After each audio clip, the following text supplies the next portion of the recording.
No फिकर के कार्यक्रम हम क्यों ना पूछे में आप सभी का स्वागत है। और आज हमारे साथ हैं खास मेहमान अभिषेक भार्गव जी। आज का दिन काफ़ी प्रमुख इसलिए भी है क्योंकि भैया का आज जन्मदिन है और भैया को हमारे सभी दर्शकों की ओर से जन्मदिन की हार्दिक शुभकामनाएं। भैया आपका जन्मदिन की आपको हार्दिक शुभकामनाएं। धन्यवाद।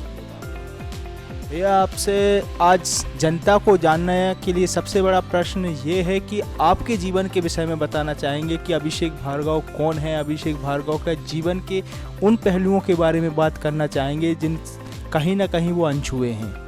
तो सबसे पहले आपसे जानना चाहेंगे कि आपके परिवार के विषय में, भार्गव जी के विषय में तो सभी जानते हैं, लेकिन और कौन कौन सदस्य हैं आपके विषय में, उस बारे में आपसे जानना चाहेंगे। बहुत बड़ा परिवार नहीं है, छोटा परिवार है। माताजी, पिताजी, 3 बहनें और शादी के बाद एक बेटा है। चाचा जी के यहाँ 2 हमारे चाचा हैं जिनके यहाँ भी 2 बच्चे हैं और बस सभी लोग वेल सेटल्ड हैं। और कुछ लोगों की शादियाँ हो गई हैं, कुछ लोगों की शादियाँ होना बाकी हैं। अब तो योग संयोग ईश्वर की कृपा है, जब जैसा निमित्त होगा तब होगा। और पॉलिटिक्स में कोई नहीं है, केवल पिताजी और मेरे अलावा सभी लोग अपना अपना अलग अलग काम करते हैं।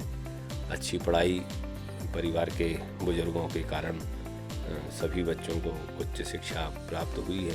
सभी लोगों ने मन लगाकर अपनी शिक्षा की है। किसी प्रकार का कोई दबाव परिवार के वरिष्ठों द्वारा नहीं रहा बच्चों पर। जो बच्चा जो करना चाहता था संस्कारित दायरे में रह के उसने अपने मन से वह किया है, चाहे वह पढ़ाई लिखाई हो या अपना आने वाला भविष्य का चुनाव हो।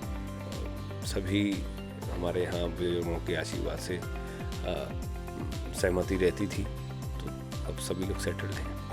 भैया आपसे जानना चाहेंगे कि आपकी शैक्षणिक योग्यता, आपका शैक्षणिक सफ़र कैसा रहा, कि शुरुआत कहाँ से हुई और फिर कैसे कैसे उसका सफ़र बढ़ता गया। आप शैक्षणिक सफ़र के बारे में जानना। शैक्षणिक सफ़र कोई बहुत ज़्यादा एक्स्ट्रा ऑर्डिनरी नहीं है।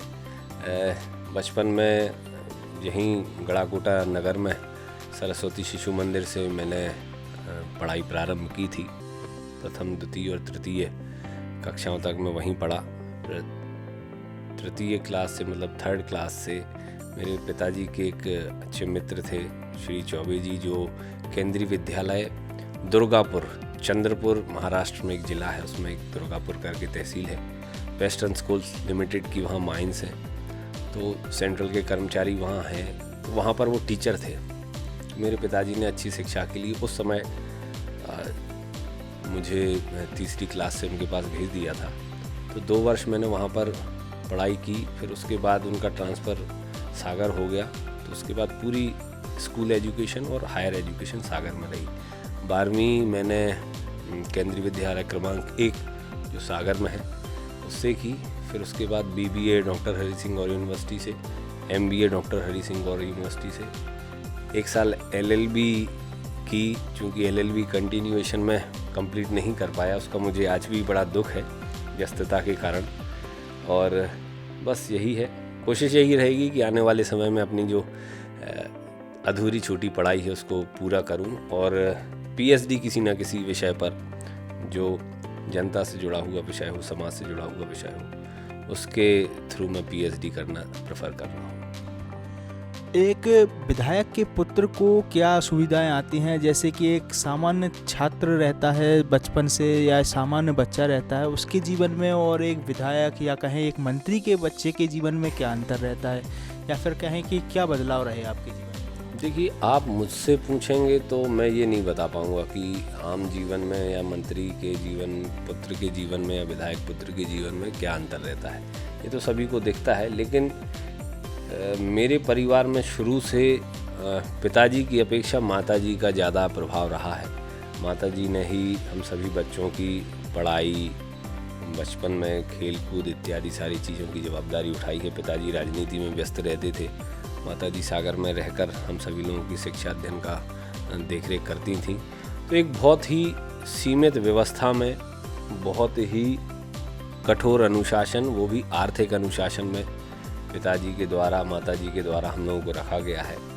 हम लोगों को कभी बचपन में ऐसा महसूस नहीं हुआ कि हम किसी बहुत बड़े आदमी की संतान हैं, क्योंकि पिताजी आज जब वो सारी चीज़ें जब पिताजी से चर्चा होती है तो हम लोग भी देखते हैं तो लगता है कि हाँ, अगर उस समय हम लोग स्वतंत्र हो गए होते या फिर बॉर्डर क्रॉस कर गए होते तो निश्चित तौर पर आज हम लोग पतन की ओर होते।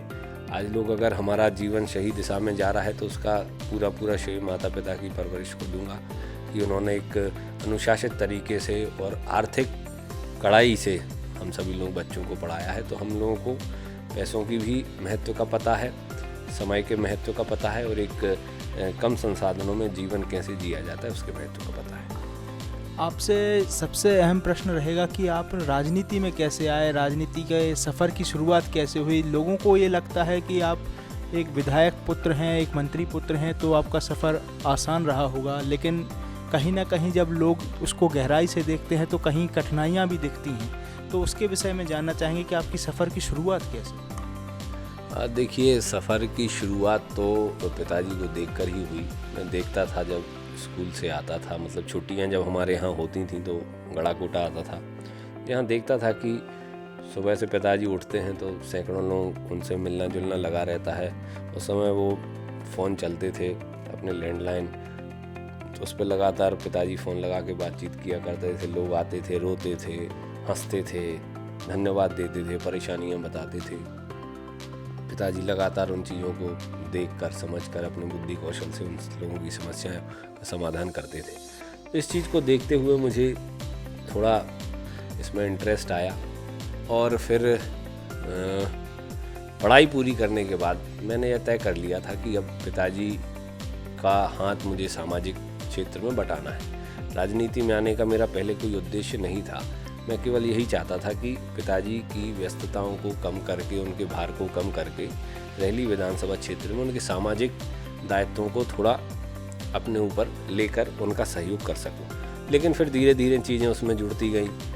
क्षेत्र में मेरी जान पहचान बढ़ी, लोगों से संपर्क बढ़ा, लोगों की आशाएं बढ़ी, लोगों की अपेक्षाएं बढ़ी, लोगों के पास एक और माध्यम हुआ समस्याएं हल करवाने का। तो फिर धीरे धीरे हम लोग राजनीति में भी एंटर कर गए। फिर भारतीय जनता पार्टी युवा मोर्चा के संगठन के माध्यम से राजनीति में आगे बढ़ा और अब लगातार प्रयासरत हैं आगे राजनीति में चलते हुए। तो जैसे कि एक आपने बात देखी होगी कि कई नेताओं के पुत्र राजनीति में आते हैं और वो असफल हो जाते हैं, लेकिन आप जैसे राजनीति में बढ़ते गए और आज कहीं ना कहीं आप एक यूथ आइकॉन बनकर बुंदेलखंड क्षेत्र में हैं, या कहें मध्य प्रदेश में भी नेताओं के, युवा नेताओं में एक यूथ आइकॉन है। तो क्या है इस सफलता का राज कि अन्य नेताओं के बीच में आपने एक अलग पहचान कैसे बनाई? नहीं, देखिए क्या है, आपने जैसा कहा कि कई लोग आते हैं असफल हो जाते हैं। असफल वो इसलिए हो जाते हैं क्योंकि उनका कुछ गोल होता है, कुछ उनका लक्ष्य है कि मुझे विधायक बनना है, मुझे सांसद बनना है, मुझे कुछ मंत्री बनना है या कुछ भी। मेरा कोई राजनीति में लक्ष्य नहीं है कि मुझे विधायक बनना है, सांसद बनना है या मंत्री या प्रधानमंत्री। मेरा ऐसा कोई लक्ष्य राजनीति में है नहीं। मैं शुरू से राजनीति को सेवा का एक माध्यम मानता हूँ, वो भी सशक्त माध्यम। राजनीति सेवा करने का सबसे सशक्त माध्यम है।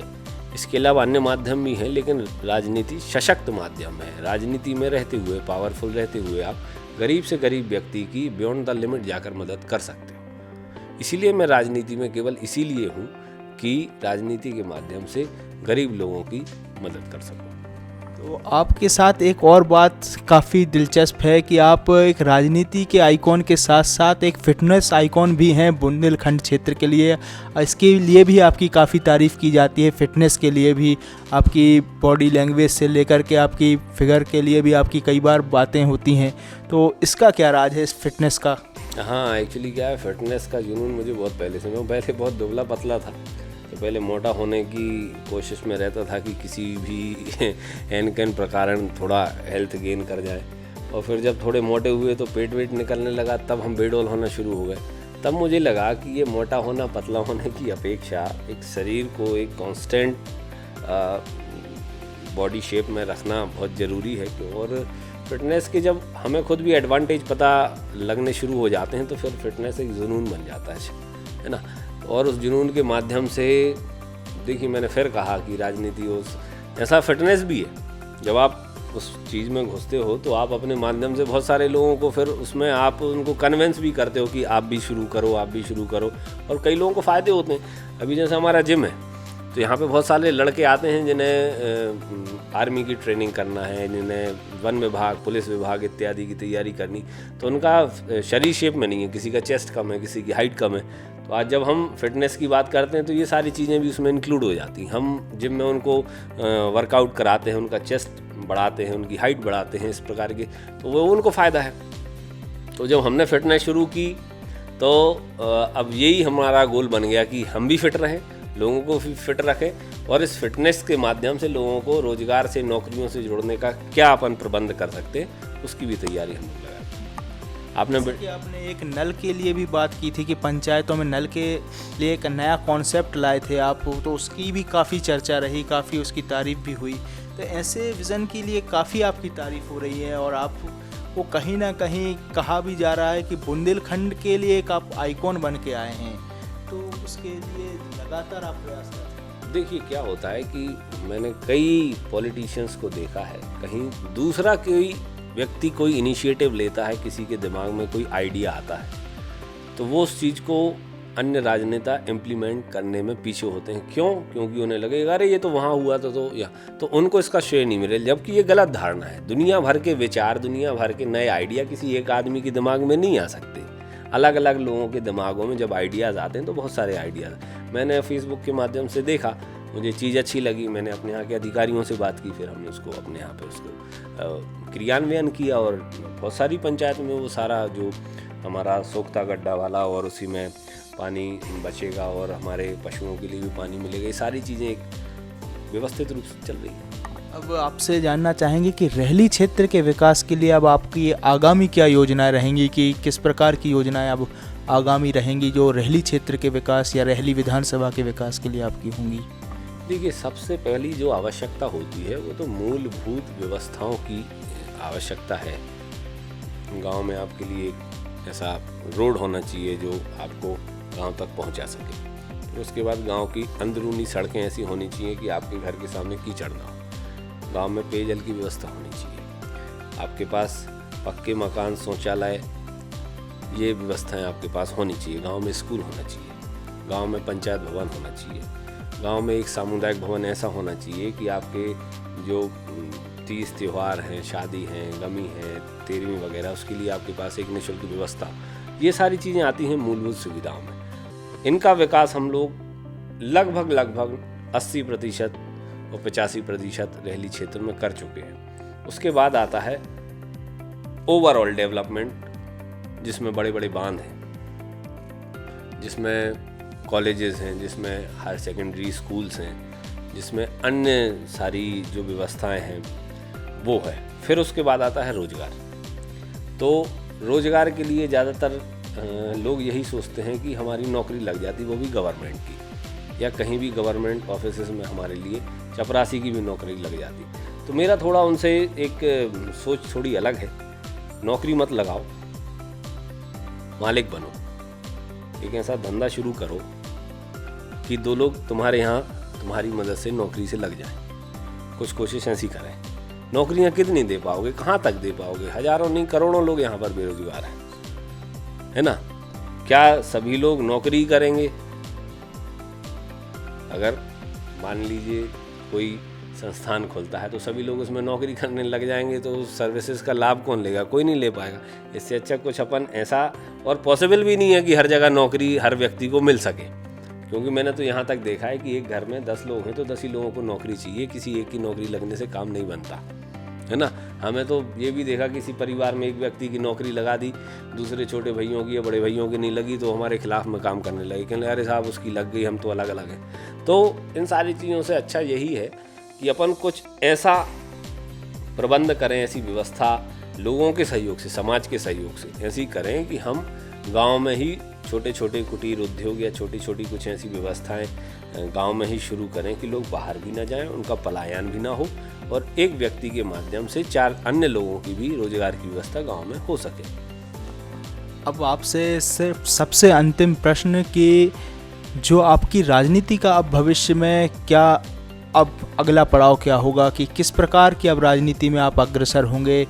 अब कहीं कयास लगाए जा रहे हैं कि आप विधानसभा चुनाव में की तैयारी करेंगे, कहीं कयास लगाए जा रहे हैं कि लोकसभा चुनाव की तैयारी कर रहे हैं, तो असलियत क्या है कि अब आप किस ओर बढ़ रहे हैं? नहीं, मैंने आपसे पहले भी कहा, पहले ज़रूर मेरी सोच रहती थी कि विधायक बनना है, सांसद बनना है, लेकिन अब ये सारी सोच ख़त्म हो गई है। संगठन को मैंने अपना जीवन समर्पित कर दिया है, पहली विधानसभा क्षेत्र की जनता के लिए समर्पित किया है। अब ये हमारे भारतीय जनता पार्टी के शीर्ष नेतृत्व को तय करना है, क्योंकि हमारी जो पार्टी है वो एक सिद्धांत, नीति, विचार इसको लेकर काम करती है। तो हमारी पार्टी ही तय करती है कि कार्यकर्ता का उपयोग कहाँ करना है।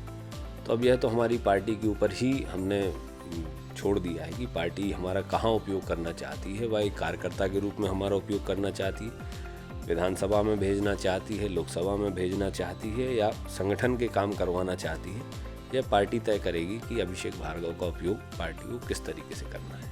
भैया, जन्मदिन का अवसर है, आपके सभी चाहने वालों को क्या संदेश देना चाहेंगे आप अपने चाहने वालों को जन्मदिन के अवसर पर? मेरे सभी मित्रों को, शुभचिंतकों को बस मैं यही संदेश देना चाहता हूँ कि स्वस्थ रहिए, मस्त रहिए, अच्छे काम करते रहिए, सोशल वर्क करते रहिए, गरीबों की मदद करते रहिए। इसके लिए आपको कुछ बहुत बड़ा करने की आवश्यकता नहीं है। अभी एक छोटा सा उदाहरण आपको देना चाहूँगा कि अगर आपके पास 4 कपड़े ज़्यादा हैं तो एक कपड़े का दान किसी गरीब व्यक्ति को आने वाली ठंड के समय कर दीजिए। यह समाज की जो सेवा होती है, इससे बड़ा संसार में कोई दूसरा सुख नहीं है। और फिटनेस का ध्यान रखिए, और अपनी भी फिटनेस का ध्यान रखिए, परिवार की सेहत का ध्यान रखिए, क्योंकि सबका ध्यान खुद की फिटनेस पर और पुरुषों की फिटनेस पर होता है। घर की महिलाओं की फिटनेस पर किसी का ध्यान नहीं होता है।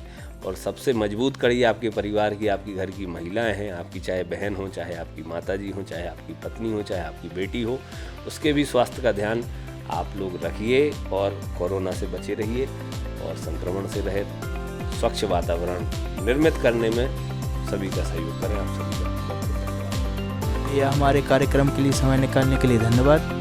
हमारे साथ थे अभिषेक भार्गव जी। आज ऐसा विशेष अवसर है कि भैया का जन्मदिवस है और भैया ने अपने लिए समय निकाला। आप सभी के लिए धन्यवाद कि आपने सब पूरा कार्यक्रम देखा और हमारे चैनल के साथ जुड़े रहिए।